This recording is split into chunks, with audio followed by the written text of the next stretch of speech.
Kako se določi odmerni odstotek? Na višino starostne pokojnine poleg višine pokojninske osnove vpliva tudi odmerni odstotek, ki je odvisen od dopolnjene pokojninske dobe. Za odmero starostne pokojnine je določen minimalni odmerni odstotek za 15 let pokojninske dobe, medtem ko zgornje meje v obliki najvišjega možnega odstotka ni. Odmerni odstotki se v prehodnem obdobju do leta 2025 razlikujejo glede na spol. Ženske imajo za enako pokojninsko dobo višji odmerni odstotek kot moški.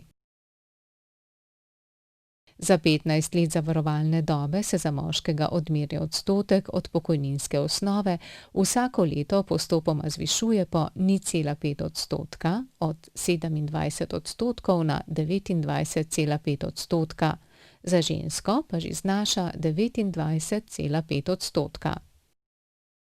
K minimalnim odstotkom za odmero je treba za vsako leto daljše pokojninske dobe za žensko prišteti 1,36 odstotka, če pa pokojninska doba ne znaša 1 leto, znaša pa vsaj 6 mesecev, se vrednoti z 0,68 odstotka. Če pa pokojninska doba ne znaša 1 leto, znaša pa vsaj 6 mesecev, se vrednoti s polovico navedenega odstotka za posamezno koledarsko leto. Novost, ki velja za pokojnine, uveljavljene po 1.1.2020, je odmerni odstotek za otroke. Največ za 3, to je 4,08 odstotka.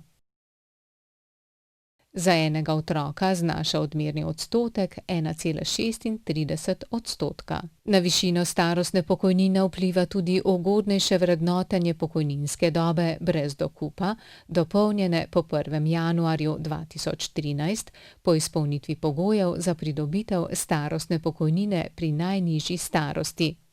60 let oziroma manj zaradi znižanja starosti in 40 let dopolnjene pokojninske dobe brez dokupa.